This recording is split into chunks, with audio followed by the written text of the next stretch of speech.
Laura Cleddy, one of the facilitators for Tuesday, Sarah Stevenson's Tuesday Forward, along with Mary Johnson, Winston Roberts, Natalie McGarrett, Jackie Edwards Walters, and Steve Johnson. Do we have anyone here for the first time other than our guests? Sure. Go ahead. Stand up and introduce yourself. Okay. My name is Carrie Nelson, and I'm a good friend of Thomas, and I talked him into giving me a ride today. So I'm interested in public policy. I studied public policy, so you guys are on it. Okay. Well, I'd like to welcome you to the Tuesday Forward, and it's just a group of us that's facilitators, and we just have a few processes that we have in place that we'd like to share with you. We have a guest speaker, and our guest speaker, and we're so proud to have Cheryse Terry, who is the owner of the Archive Charlotte Coffee and Book at 2023 Beatties Ford Road, Suite D.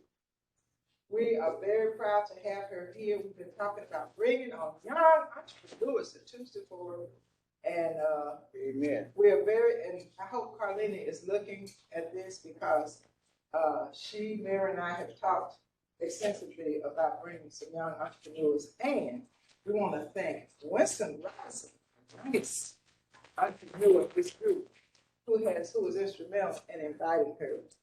So we welcome you, Cheryse. Thank you. Invite you to come back.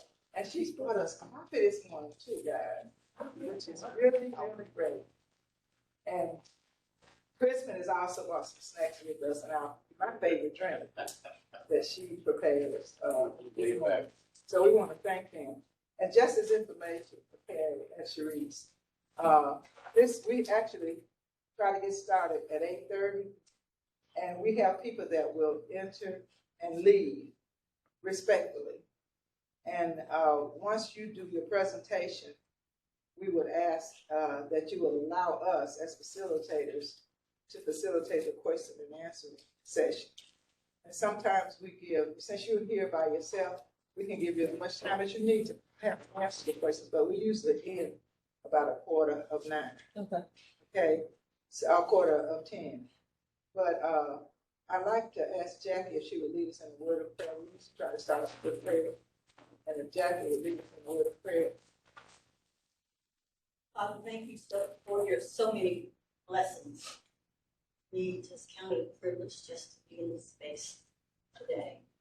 We ask that as we hear Ms. Terry, that we will take heart and that we will support her in any way that she needs. Bless those who are in this space. Let us have a wonderful meeting today. In the name of the soon coming King. Amen. Thank you, Jackie. So without any further ado, I'd like to thank those that reached out to me through the passing of my sister passed last week at Nova Hospital. And I did get some prayers and some wishes. Some of you here, and thank you for that. So without any further ado, we have Ms. Cheryse Terry and me, well, listen, Mary, come up here. Oh, yeah, I know, I'm coming. But anyway, and just talk to her about your business and anything about your background. Yes, ma'am. You want to say something?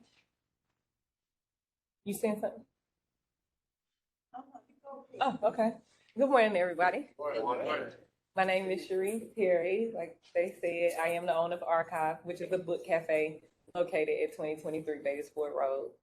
So I've been kind of battling with what am I going to say? Like, what am I going to share that would be impactful or give you a picture of what my life was like? So I guess it's only fair that I start from the beginning.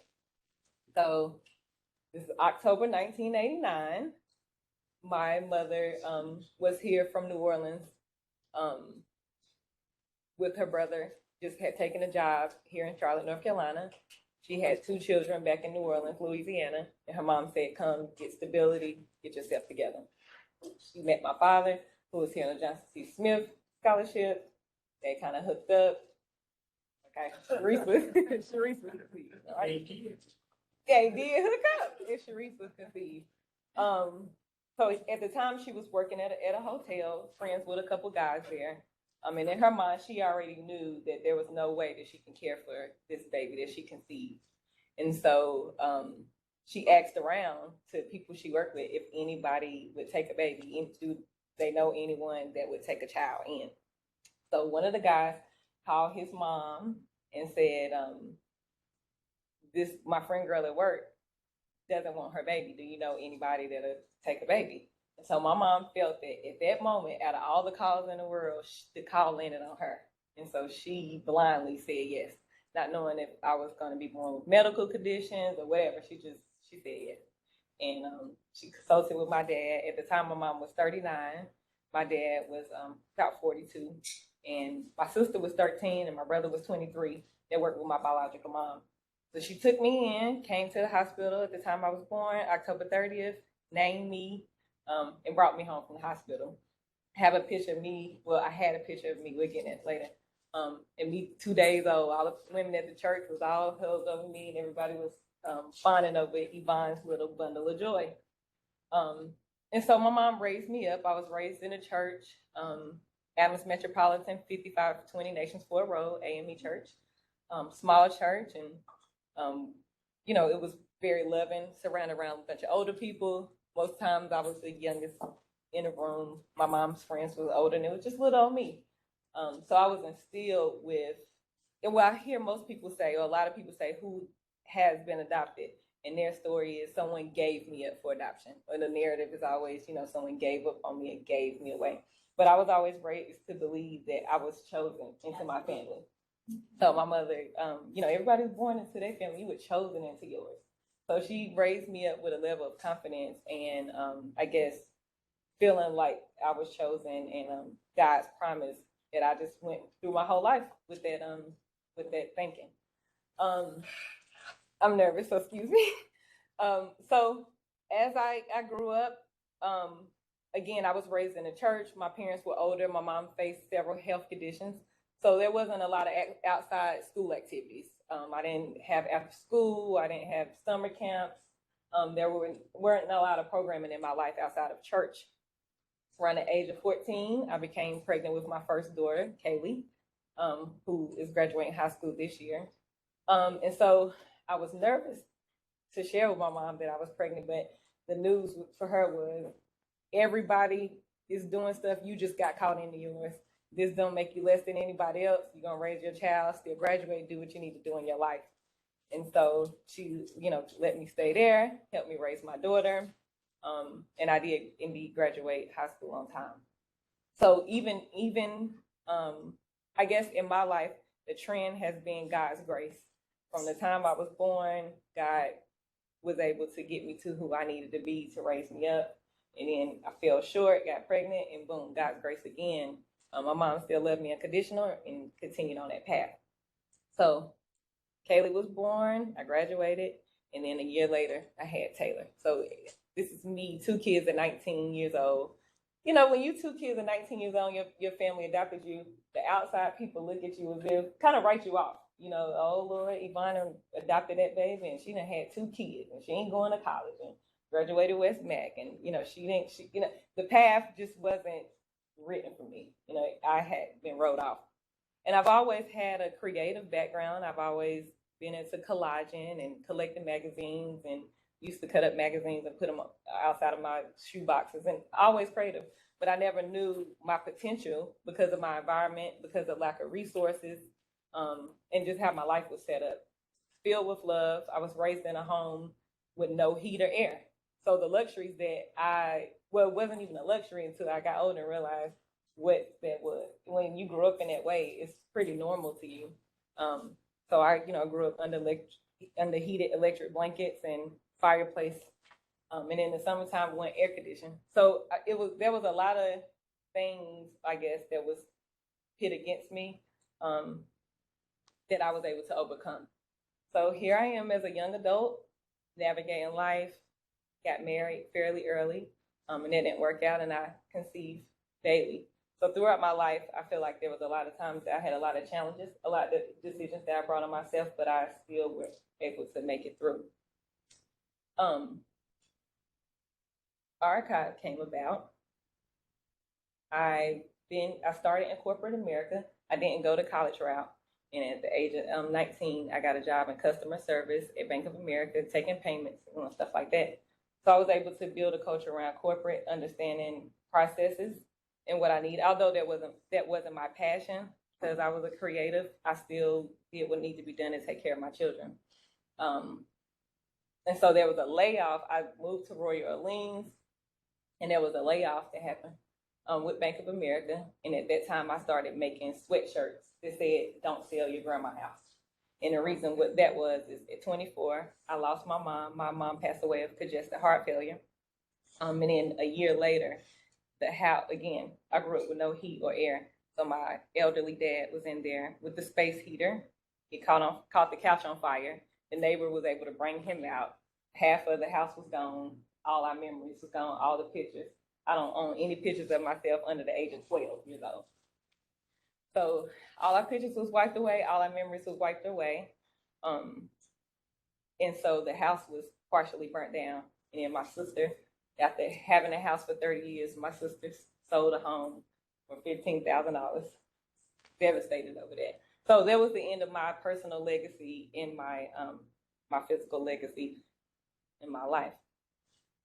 After working at Bank of America and just feeling the need to preserve what, excuse me, I'm so nervous and I'm so sorry about this. So I'm sorry. You're doing good. I'm sorry. I'm so sorry. Take your time, baby. Okay. Sorry. Okay. Sorry. We love you, Bit. Thank you. Thank you. After losing my mom and not being left with no physical memories and just not having the support, and having my 3 girls, not knowing what my future was gonna hold, I still persevered. Thank you. Don't. Okay. All right.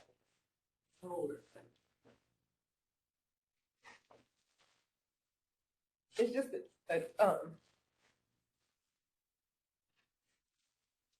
you feel helpless in situations like that, and you really don't you don't see the light. You don't have the words, you don't have the education, you don't have the backing, you don't have the experience. You just have a passion for something. You got kids that depend on you. You got decisions that you've made that you just have to push through and see yourself through. So after the layoff, the day the people told me, you know, today is everyone's last day, 80 people. I told my girls, I said, you know, life is gonna be, you're gonna always have what you need, but life is gonna be a little different for us. And so I went on and created sweatshirts that say, "Don't sell your grandma house," as a protest to people that have legacies and that things are left to them and they seem to not value them in any way.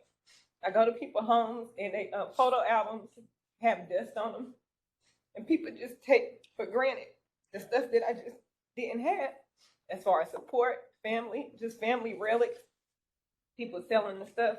So in that I gained a desire for preservation, and I gained a desire for collecting in oral histories and just older photos. So I created a social media that kind of did ode to that. So I would ask people to send me their family Christmas pictures, and I would post vintage family Christmas pictures. Thank you. I would post people's family Christmas pictures and just share love. And people like, oh, my aunt had that chair. And so start building an online community around preservation.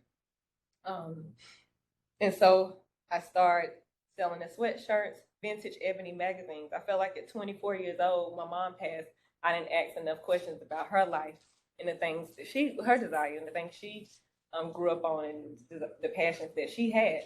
So I started initially collecting ebony magazines from 1970s, around the time that she would have been 24 years old. I'm 20 something years old.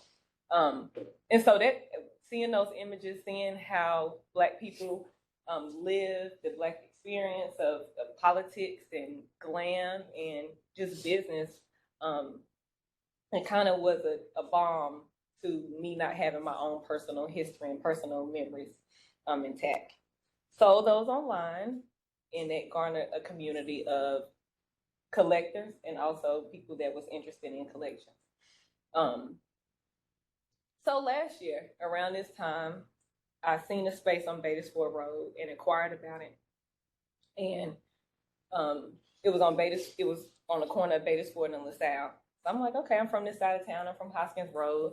And this would be nice to have something fresh and beautiful, where Black people or people alike can come as a community hub and fellowship, and purchase items that weren't physically tangible, like vintage magazines, and just create a nostalgic environment. I inquired about the space, got the rate, and knew I didn't have the capital to do it. Because again, I'm still working in day-to-day, figuring out my overhead expenses for my personal life. Because I garnered the community online, I set out and I put a call to say, I'm going to raise $40,000 in 40 days to make archive happen. I created a little verb, put it out there, told the people my passions, why we need it, why Beatties Ford need it. Beatties Ford Road, if you don't know, well, people in this room, I'm sure know, has been marginalized, have been made to believe that there was no value. And I've always seen value in things, because someone seen value with me when somebody didn't. So I put it out there, and in 40 days, I was able to raise $40,000 in 40 days, garnered the attention of 5 investors, which I eventually just settled on 2 of the 5, and archive came alive.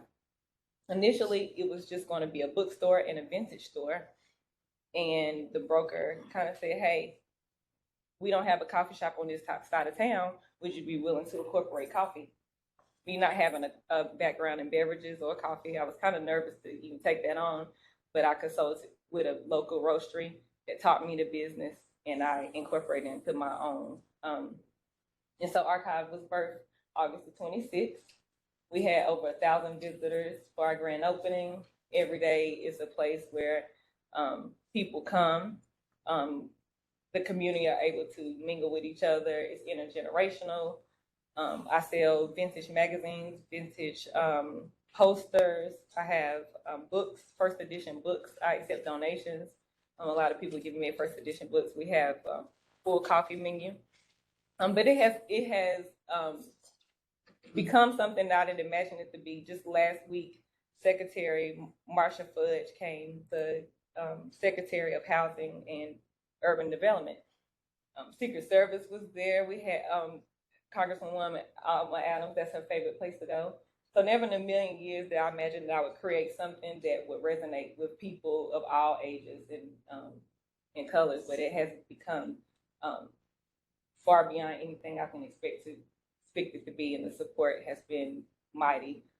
So the things that I have that's in works for archive, and the meaning of archive is preservation. I feel like with my experience of my house burning down and my memories being wiped away, I do want to get into programming that allow the community to come and digitize their family photo albums, and make it to where the whole family has access to the digital photo albums, or take the digital phone and have the pictures that we have on our phone and be able to upload it to a site that all families have access to it. So there's a lot of programming that I have around preservation that I want to do for the community that I put together. So that's pretty much how the story goes, how my life story goes.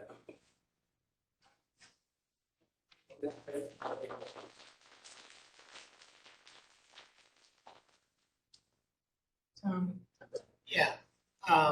Cheryse, our life story is similar. My mother died at a young age too. My father did too. Do you think life circumstances is what motivated you to do or to be? Or do you think your life circumstances motivated you?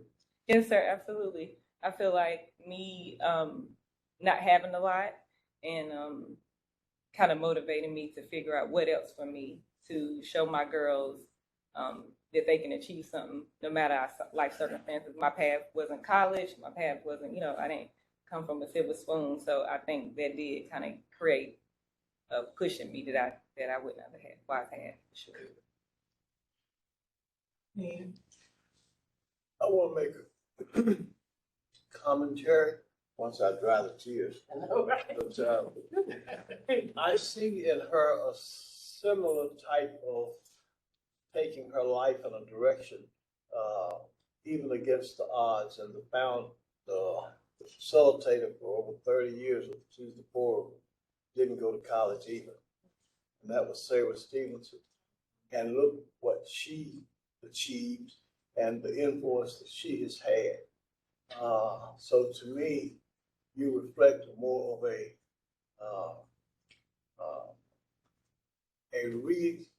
remaking of a Sarah Stevenson at a whole nother level from an entrepreneurial standpoint. And from an emotional side, you mentioned Secretary Fudge. You heard her say what she did and how she did it.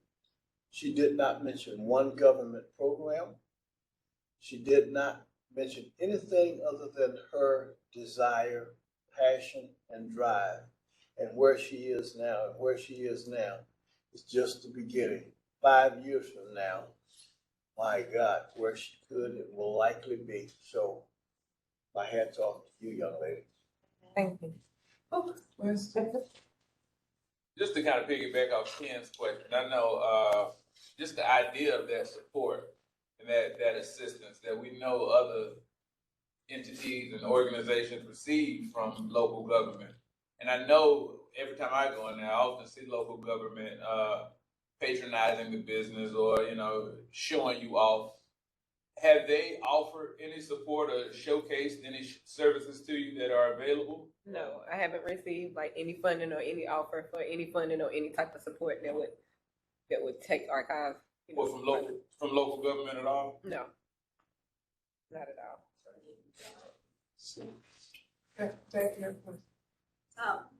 To follow up on Winston, you indicated that you took 2 investors. Yes, ma'am. If you don't mind, who were the 2 investors, if you don't mind disclosing that. No, don't do that. No.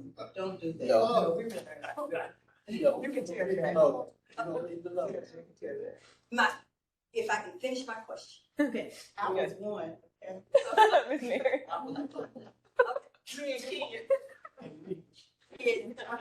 I'll debate Babbitt. Oh,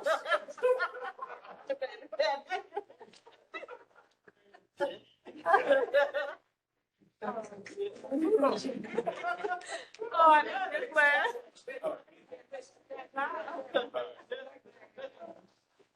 Right. With training.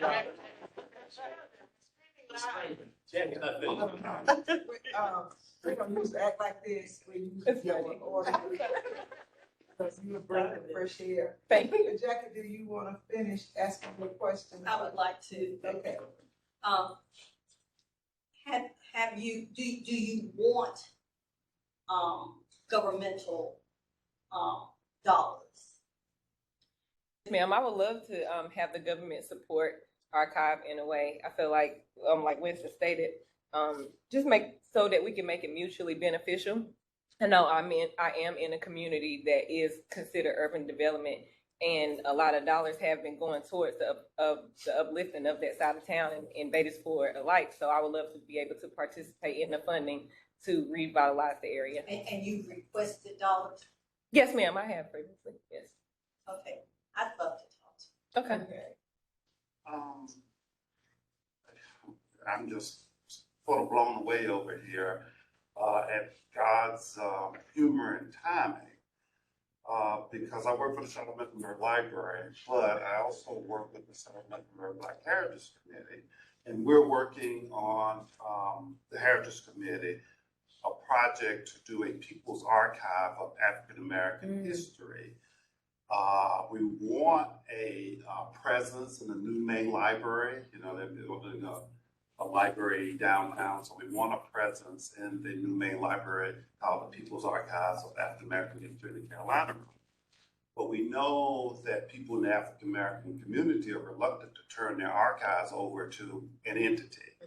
And so, in working with people like Arthur Griffin, Dr. Tekla Johnson, Benny Flono, whatever, thought is, and I'm not sure where your archive is, but I used to work at that branch called the North Branch. That's on the corner of LaSalle and Beatties Ford Road. Are you familiar with that? Project Lift Building. Okay, Project Lift Building. Okay, Yes. so there, and so one of our thoughts, because I went to Second Ward Gymnasium this weekend, and we were talking with some of the Second Ward people who were doing archive, is to maybe do a grant to do an archive on Beatties Ford Road, because it'll keep it in the African American community, even if we have this, I'll call it a wayfinder at Main Library, where we connect to Johnson C. Smith, we connect to UNC Charlotte, the Charlotte Museum of History, other places. But like I said, being here and hearing what you are doing sounds very much like what we're trying to do to make sure that these archives don't go away. This history, the history is told so many places, even reporters, you know, try to tell a story. They have to go to so many places to piece it all together. Wouldn't it be wonderful if they could go to start at one place? They always know that there's a place to go, even if some physical archives are all based somewhere like on Beatties Ford Road or whatever. Yes. I know that wasn't quite a question, but just hearing what you're saying and what you want to do, I'd love to talk to you later about, you know, your long-term plans, and if you're interested, and somehow another joining forces with us, because the only thing I really care about is making sure this history is preserved and told and accessible. Because as I think I told Tommy earlier, and I tell people all the time, people like Ms. Stevenson, I'm a good friend of Teresa Elder, who you guys know, and a lot of other of our matriarchs and patriots. You know, a lot of the kids, they're gonna come in. I know you're Tommy Robinson's son. You know, they're gonna come in and they're just gonna start tossing these folks valuable stories. So it's just great, even the thought of having a place to share. We need to have you come back as well, you know, to talk to them. We have to- You know, put a lot of knowledge about information that needs to be shared. But we appreciate what you're saying. But just for Cheryse and Carrie that's here for the first time, we normally allow a 1-minute question. We don't allow debating or we don't need commentary. You know, we just let them ask you questions. So, but it's unusual that we would have a young entrepreneur who's such a heartwarming story. So this is not our norm. So we're gonna be off track a little bit. No, I'm enjoying it. And we can appreciate what he is saying as well. Yes. But Tommy had his hand before you came. Yeah. Cheryse, like, do you find that people who like I've been in this community a long time, Yes. and like I'm the one who been in the encyclopedia. Do you find that people try to overlook you because of where you come from, or the way you got archives? You know that they're looking at certain people trying to make them. Yes, you know, respectability and politics play a lot into what I'm doing because, you know, most people with my background wouldn't have access to have the archival conversations. And especially when I approach museums or approach colleges about, like, even Johnson C. Smith, I have a conversation with them because I feel like a lot of marketing should be done so the community have access to their archive, because Johnson C. Smith archive is Charlotte's archive. It's a part of our Black history. So yes, absolutely. There's a lot of barriers that, has tried to be in the way simply because of my background, my lack of education, or. From a marketing background experience, I can tell you this, that she is a marketing marvelous example of what can be done. But the biggest thing to me about it is, as we used to say in sports, about a little guy who excels in a sport like football or basketball, can't measure heart. And she not only has heart, but she has the drive and the passion. As I have observed, one of her major issues is going likely be, and she can respond to it, is in terms of managing that growth and potential. Because even now, it's a regular out there, and I love the box of brown coffee, but I'm changing to gingerbread. Thank you, Kim. Space is going to be one of her biggest issues. And then once you get the space, and then as she is growing, it's going to be that issue of staffing to support it, because she's going to learn that she can't do it all. And there will be resources out there, whether government funding, private funding, whatever, to help her through that.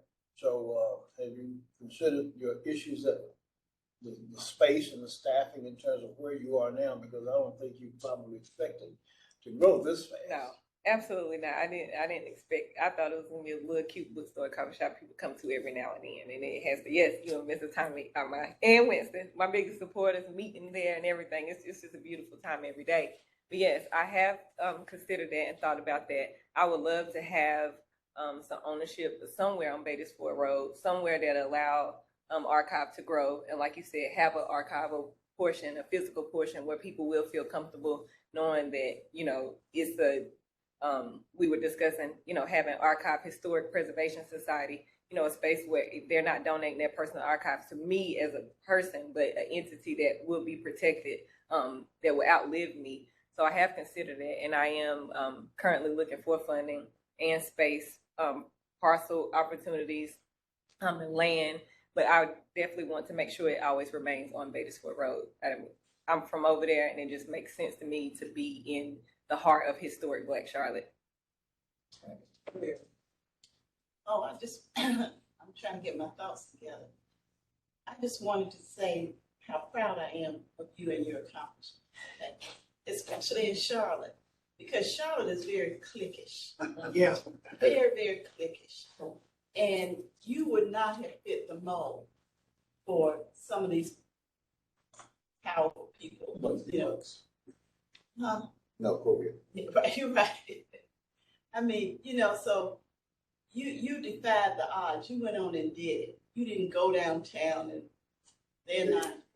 you're not beholden to them, and of course they're gonna now come to your shop and all that and try to take credit for you. Mm-hmm. But I just want to say that you did it, and Ken, you know how cliquish Charlotte is with Black people.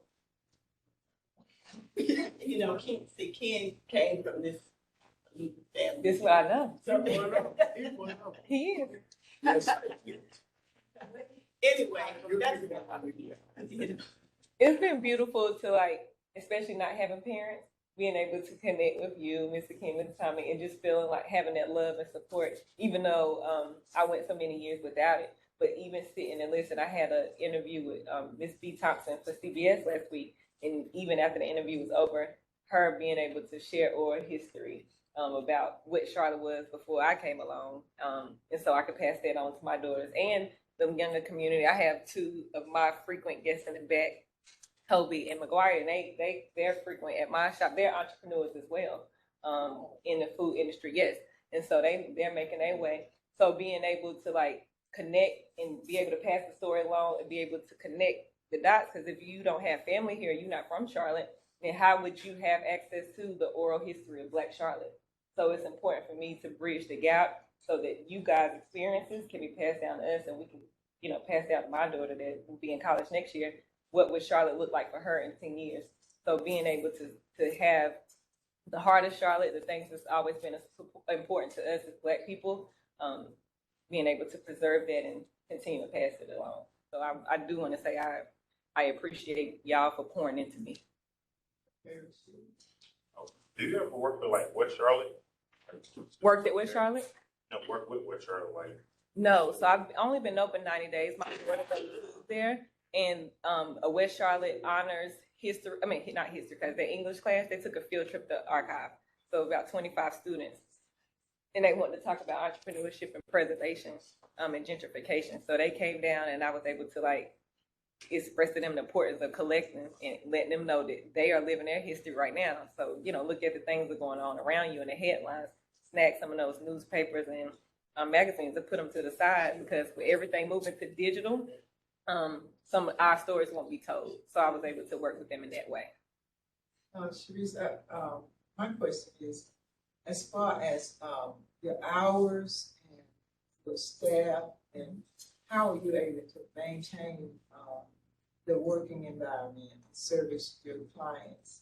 I attended one event that Ken and Tommy invited me to, and it was, I just love the atmosphere, and the food was awesome, But I wonder, how can you run something like that? You have to have, your hours, and where you were located, and then the employees. Can you tell us a little bit about? You must have attended Mr. Ken's birthday party. Is that what you're telling you?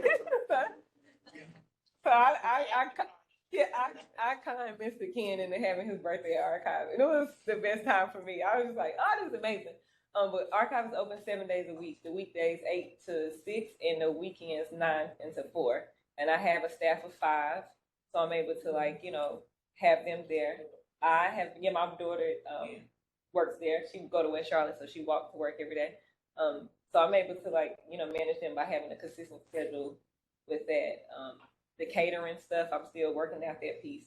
And I have an accountant that's a CPA that does my accounting work for me, so that I'm able to keep my books together. And I'm going to ask that question. This is my commentary. Okay. It's because we do not understand the importance of entrepreneurs, especially young. Hard work. And when you ask a young entrepreneur to just start doing, she says she has 5 people working for her. That's a light bill or water bill or car payment. I mean, that's a lot. That's a lot. But congratulations. Thank you so much. Karen. Wow, first of all, wow. So I have so many thoughts, and first of all, I think your story is amazing. Thank you. Thank you for sharing. I think as far as what you were saying, Jackie, about being there, I think there are resources for minority businesses and women's businesses, entrepreneurs, that maybe Jack has information on, but either the city or the county, surely there are resources that maybe would help you in your expansion. And a couple of people come to mind. I know Mr. Librarian over there probably knows Tom Hanchett and Pamela Grundy. They are constantly seeking history of Charlotte, and so that would be a great connection. And also, well, as far as you losing or having so many questions for your mother, my mother died a year ago. I'm 63, and I still have so many questions that I think about that I wish I would have asked her. So, if that doesn't stop. But I'm wondering, I'm sorry, but I'm wondering about your specifics in your shop, as far as how you physically do the archiving and what equipment you have, and just curious. So right now I have a personal archive of ephemera and magazines and pictures that I personally collected that will be shown at the Mint Museum Uptown Charlotte. It's a show called The Vault. that will be here after the Picasso show in June. I've been working with a curator on that, and it's 5 other collectors, Mr. Patrick Diamond being one. I'm not sure if you're aware of Mr. Diamond. So I'll participate in that. But as of right now, I haven't obtained anyone else's archive, or they haven't trusted me with that. I'm building that portion out. So as of my personal archive, my basement is kind of weather controlled, and I have that stash. But at archive, I sell a lot of the collected in history work that is for the inventory, but I don't have any tools now. And so what you were saying about the funding and the resources, there's been a lot of conversations around funding, but when you go to the applications, they want to see 2 or 3 year tax returns of my personal business. I've been in business 90 days. So I don't have the actual, the time to show what archive has the projections, and sometimes that's not always what they want to see. And it's nothing to compare it to. I don't know any other book cafes in Charlotte. I don't really know any other places in Charlotte outside of restaurants and events that, majority Black people can come during the day, just grab something small and be able to like meet in that way and network in that way. So it's nothing to compare it to. And that has been a challenge for me. Okay, young man in the back. Yes. So my name is McGuire. I'm a customer archive. Been going there for a few months now. But I just want to say, I believe one of the most beautiful things ever is to see somebody chase their dreams and become a reality. So I just thank you, Cheryse, for what you do for real. I think you couldn't have picked a better moment in time. And where you are specifically, just beautiful areas, so much history, and just the space you created for allowing young Black people to come into space and meet other like-minded Black people is just amazing. So prior to coming down there, I would go to different coffee shops, get work done and stuff like that. But ever since I came across Archive, it's the only place I go to now. And so it's just the space is just so motivating, so warm, and the mural where they have amazing Black people that came before us who have accomplished other stuff. It's just so motivating. You see that as you work and get stuff done, just continue to push you to want more. And so, Cheryse, the impact that you created, I really don't think you understand that, because it's just amazing. And I thank you forever. You always need to go. It's not easy. It's not easy. Especially here in Charlotte, being a Black woman and wanting to create a space, it's not easy. You can continue to go through that every day. It's just an amazing space. So I really appreciate it. Thank you so much. I appreciate it. Chris.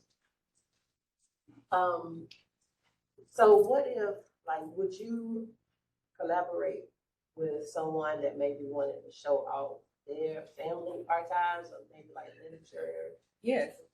Yes, I would love to, and I've been working with Mr. Ken on his archive because I want to snatch his before anybody does. I just love his history.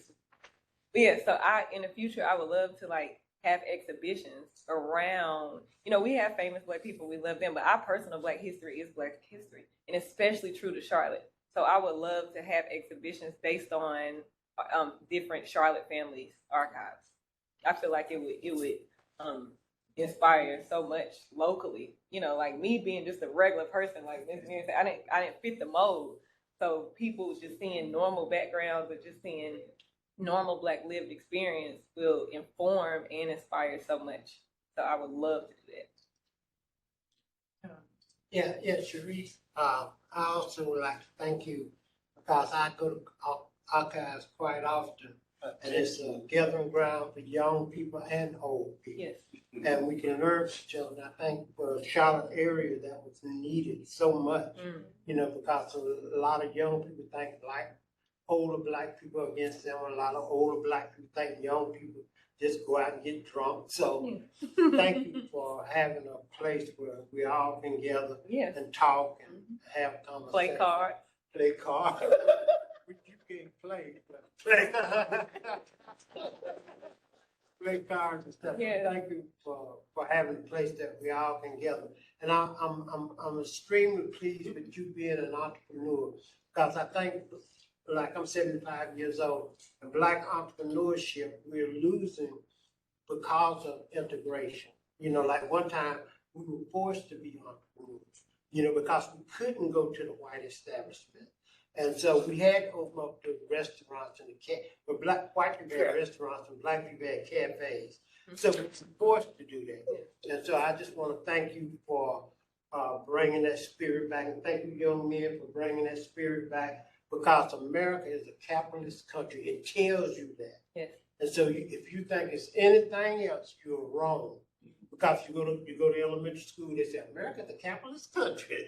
And so we have to deal in the entrepreneurship of America about today's capitalism. Thank you very much. Thank you, Mr. Tommy. I appreciate it. Yes. Just to kind of piggyback on what McGuire said, I want to thank you as well. You know, again, I take all of my meetings there.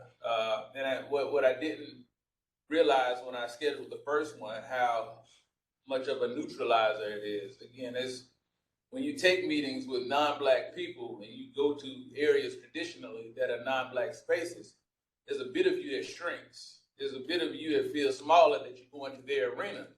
However, I have a different sense of confidence when I have to bring them over there. Last Friday, I had a meeting with David Fisk, who is the president of the Charlotte Symphony.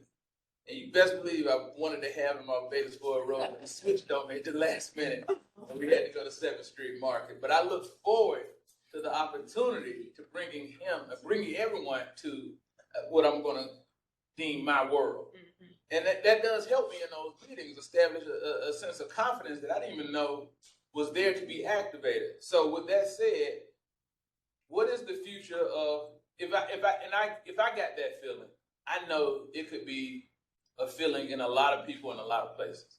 With that said, in this world of opportunity zone tax policy, there are a lot of people dumping capital gains into just buildings that they have no idea how to use. If somebody were to offer you a space and say, could you put archive here? Would you be able to scale? How does scaling look for the future? And is archive something that we can see in multiple spaces? Absolutely. So, what's your name? Miss Jackie in the back? Yes. Yes, Miss Jackie. Not to give up my investors' names because it is proprietary, but the investors that I do have, it was more than financial investment. One of them is a business attorney, and one of them is have multiple business. So that was the reason why I selected them, was to learn how to scale. It's already learning daily operations of a cafe was already it has been a challenge enough. So learning how to do that, having that backing has made that a lot easier. And so yes, if I had the opportunity even right now to have a space that is affordable to archive to scale, I will be able to do it right now. Yes, I have the inventory, I have the infrastructure, and I have the staff to be able to support scaling now, given opportunity. And I guess I want to piggyback on that now. We're going to keep the one on Beatties Ford Road, right? For sure. There will always be a flagship. We would add on, but that's a flagship. Okay. Ken. I'm 74 years old, and as I have listened to the remarks earlier about the young entrepreneurs, and I tell Cheryse and others, that place has given me a new sense of life because of the young people. There's a broad cross-section of everybody who builds, engineers who build cell phone towers, to a Grammy-nominated artist, to an up-and-coming artist, to people who do marketing, a broad cross-section of young people. And that gives me new life and new purpose to be able to sit there and to talk to them. And most importantly, it's when they ask questions and are willing to share across generations, as you talked about it being an intergenerational location. So I encourage seniors who go to enjoy and soak it in and really be energized about the future. My pastor spoke Sunday about hope. Hope, like everything else, changes. What I may have hoped for at a 12-year-old for my dad to fulfill his promise of buying me a bicycle at 32, when he still has not bought me a bicycle, I don't have hope for a bicycle anymore. My hope changes. Yeah. And he says, you're old enough, you're smart enough, and you make enough money to buy your own damn car. So it's energizing for me to be there. And I find other friends of mine who are seniors who go and come away with the same sense of hope, promise, and energy from young people, that we can rest assured that their future is going to be bright. But most importantly about that bright future, they're taking charge of their own destiny, just as you are. But the energy that we give you, we appreciate the wisdom that you still instill in us. Because I was told that a wise man not learn from his own mistakes, but the mistakes of others.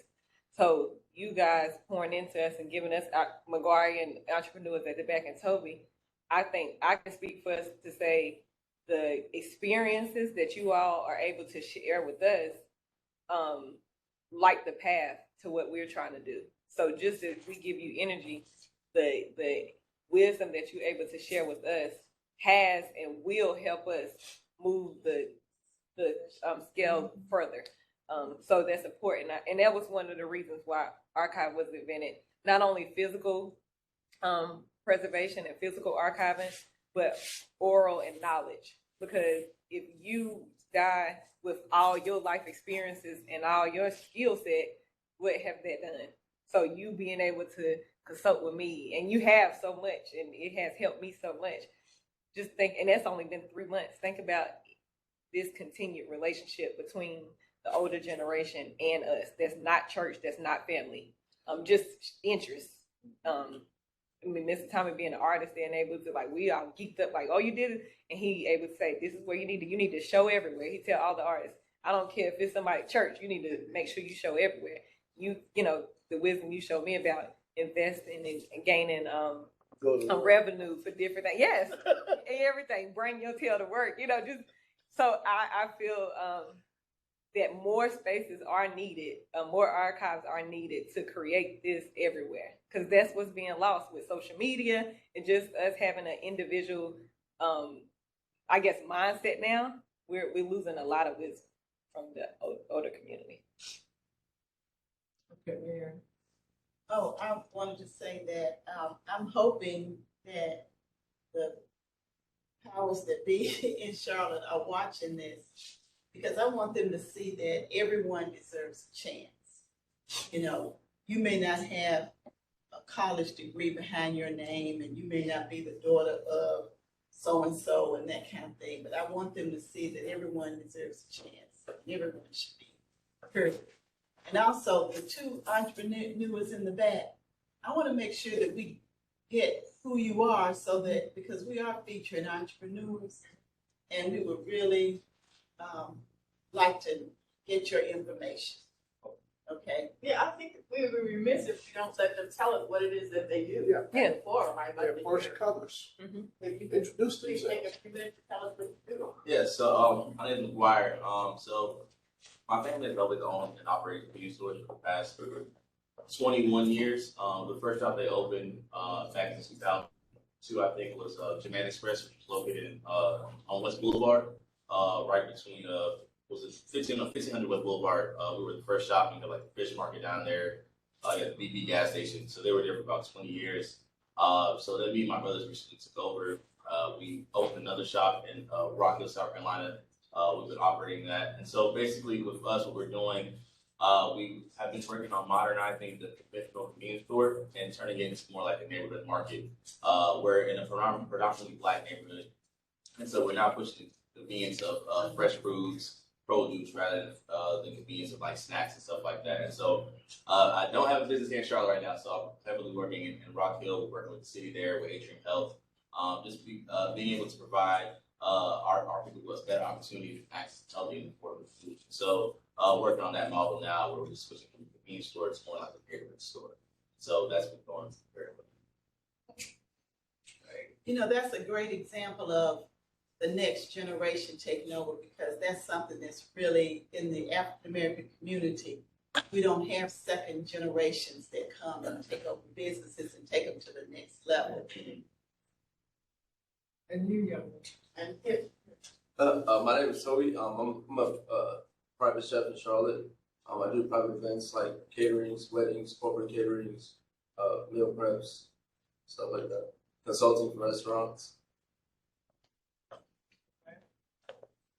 Speaking of, I want to continue on to let you know that I want to welcome you to the club. I had my daughter at 14 years old and did not go to college and became very successful in corporate America.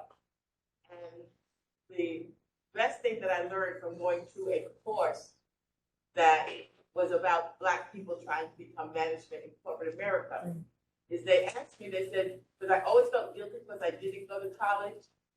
And they said, if you had gone to college, how much more money would you be making today? And I said, none, because I had reached the top of where I needed to go on the education that I had. And so then why do you feel guilty about not going to college? Feel good about not going to college because you didn't have to spend all that money to get where everybody else got. So you need to not ever worry about not going to college because you reached where many people that went to college can't get. And the one thing that I've said to people when they see so shocked that I had a child at 14 is I said, you must remember, being pregnant doesn't make you stupid.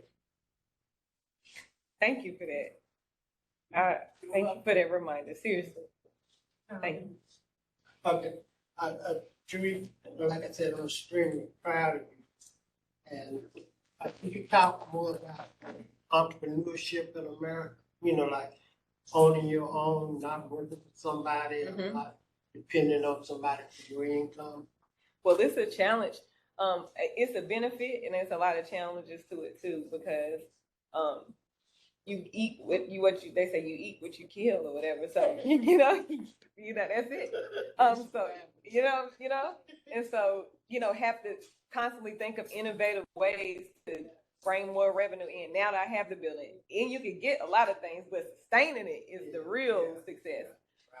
So it has been a challenge navigating what's next, constantly thinking of refreshing ideas to get people in the door, to stay, to evolve, even 90 days in. So, it's been rewarding because I'm able to connect with people, give people a lot of opportunities, a lot of Black entrepreneurs, aspiring entrepreneurs. Everyone in my cafe wants to eventually own that cafe. And this is one of the only Black coffee shops in Charlotte. So giving them an environment that they feel appreciated in and seen in the coffee culinary community is it's a great opportunity for me to give them the opportunity. So. Okay. First of all, the young man, the glass, McGuire. the young man in the white shirt there. Toby. Sorry. Okay. Try his sandwiches. The man is incredible. They will be an archive. And they will be in archives. Also, did you bring coffee? Yes. No. I'm talking about the package. She has her own coffee brand. I forgot that. Yeah. Yeah, I do have retail coffee brand. Y'all need to go by the shop and get some. A bag of coffee. Ethiopian coffee? Yeah, Ethiopian coffee. Yeah. Ethiopian. So there's a whole bag of surprises and things in the archive. Y'all need to go by there. Okay, Winston. Given your story and relationship with college, how do you feel about your oldest daughter attending Winston-Salem State University? She ain't going there. Well, Why? my daughter will be the first generation college. She will be the first one in my lineage and her dad's that finished college.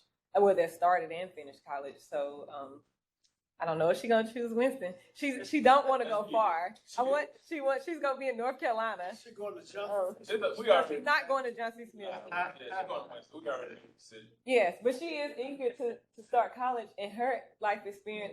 After our first day opening, she looked at me and she said, "Mom, you remember that day you said you would lay it off? Look at us now." And we both all of us broke down crying because I'm like, wow. her knowing my story and me having her 15 and able to employ her before she graduated high school feels good. I don't know if she's going to win. Okay. How much money y'all do? Let me ask, oh, that was a real question. My real question is two-part. Just in your personal journey and all of your ideas, just as a creative, was there a time where you ever just felt stuck and it just felt so cumbersome or overwhelming just to get started? And also, can you talk about the role the internet and social media played into giving you this platform? Yes, I owe it almost entirely to, I felt stuck trying to figure out the capital of starting archive, because additional to you having building, you have plumbing, architecture, all that stuff, have drawings, have to go into commercials. So having the capital to fund all of it and see the whole project through was challenging. Obviously I put the 40K in 40 days out there with the hopes that I would get it, not really believing that I actually would. I didn't realize that in itself would be marketing, because the news called, like, who is this person asking for $40,000 to start a coffee shop? You know, it's crowdfunding is crazy, but I've met a lot of people on the way. So I would say trying to get the capital, applying for benefits that is allotted for Beatties Ford Road, getting turned down, and just going to, basically anybody who would listen, who nonprofit or businesses state that they are looking for, new business owners and, everybody who have the verbiage. They said they support new businesses and, getting stuff out the road, capital for new business, everything. I just didn't want to wait. So I just said, I never seen the righteous forsaken nor his seed begging bread. And so I put the 40 days out there. 40 days was significant to me because Jesus was tempted for 40 days. 40 years, the people was in the darkness until reaching the promised land. So I said 40 is going to happen for me, and it did. So I feel like getting the capital was the challenge. And now being able to sustain, I do have operating capital that is generated from the business, but being able to have additional funding to, like you said, scale and add other pieces that will be vital to the success of archive, I'm going to be patient about. And the internet, I want to answer that portion. We can't escape the internet. People, I don't do that social media stuff, but I think it's not what, is how. So being able, it's a powerful thing to be able to connect with an archivist in California or people with resources and information. One of the ladies on my social media that live in Pennsylvania, she was like, I never thought of this stuff as cool until I started following you. I've been around this stuff my entire life, and my dad's a collector, and I never cared about it. She connected me with her father that's in Boston. He's been a Black collector for 40 years, and he was able to liquidate a lot of his collection to me because he was just enthused to have somebody that was excited about it. I mean, game, the Black Experience game, I have been on the internet searching that, seen an ad in Ebony magazine about the game, looked for it for 5 years. He had it, and he randomly just mailed it to me. Something I have been looking for years, and I got 2 of them. So being able to connect with other Black collectors, I don't think it would have been possible without social media. Because how do you sit at home without being able to have that access button and put that call out? So it's social media is vital to anything we're trying to do now, because it makes it happen faster, and you're able to connect with like minds. I want to ask you this, and it was mentioned earlier. As far as a comprehensive plan for your business, do you have a set comprehensive 5-year, 10-year, 15, 20-year plan in place at this time? Yes, I'm revising my 5-year plan because initially I didn't think that the beverage part would be the highest revenue generating revenue stream. So now I'm revising it because archive has took shape of something that I didn't know that it would be. I initially went into it, yes, for a community hub, for a bookstore and vintage store, but it has evolved into something else. And so some revision is next. So like I said, I don't know any other book cafes to compare it to. So there wasn't a clear line in the sand of what path I should take. I kind of knew what I wanted to offer, but it has form of on its own. And so now I'm in the process of revising what archive look like now and to scale. Okay. And we're gonna take a couple more questions. We have to be out of this room by 10 o'clock. So we're gonna take a couple more questions, and we're gonna close down in 5 minutes of 10. 10 minutes. I mean, Could they? okay, Ken. Number one, Johnson C. Smith and I have entered into a tentative agreement about the archiving of my stuff. And in that initial session, Cheryse was with me and very territorial. She said, no, y'all can't have it. No, y'all can't have it. And, but we'll see. Second is that as far as the internet is concerned, through her, I have a following that I never even imagined or sought or thought. And for the sake of full disclosure, I'm her dad. So that's my baby. And she will, I said dad now. I didn't say her father. I said I'm her dad. Mm-hmm. And she's my third daughter now. And so I'm so proud of her. Thank you. It's an understatement. All right. Thank you. And I just want to say this on record while we have a large streaming audience, just to go back to the idea of, especially coming off this current election season, to see the politicians in there schmoozing, shaking hands, and kissing babies as often as I do, to now learn that none of them has offered any type of government assistance that's already in place, that's already there, yet will again just schmooze up to the idea of a black woman-owned business to leverage voters or cool points or whatever you would like to deem it. And it's not reciprocated in funding or opportunity. That doesn't sit well with me, and I just wanted to say that on record. And you don't have to respond to it, but I would like some answers one way or another. So maybe next time we get a group of politicians in here, we'll ask them specifically how they support our locally owned, black woman-owned businesses along that Beatties Ford corridor, specifically archive. So. Yeah. But yeah, thank you for being so classy and just not acknowledging, you know. But anyway, I just wanted that on. Thank you. What we talked about doing, our little group of facilitators, was bringing on more young entrepreneurs, and we started with Winston. Staying and devoting himself and Crispin, which is Tommy Robinson's children, because all Tommy wants to hear about are entrepreneurs. So, but we need more like you and Cody and Toby and Toby okay. and McGuire. Toby McGuire. We need you guys to bring some more young entrepreneurs in here so they can present and we can help promote your business. I don't know what our listening audience is right now, but we want and need the entrepreneurs, the young entrepreneurs, the young black entrepreneurs, and particularly if we're dealing with our communities, to come and be a part of this conversation. We want to continue this, and we want to set it up where we bring some politicians here, our elected officials here, so we can ask the questions that need to be asked of them, and they can see what we have available to them in terms of the future for Charlotte and black community and entrepreneurship. So with that being said, since we have to leave this facility, this room anyway, if there are any other burning questions, we'd like to entertain those. And if not, we'll just take announcements right now, so we can just ease on out by 10 o'clock. Any burning questions? Well, let's once again give her a round of applause.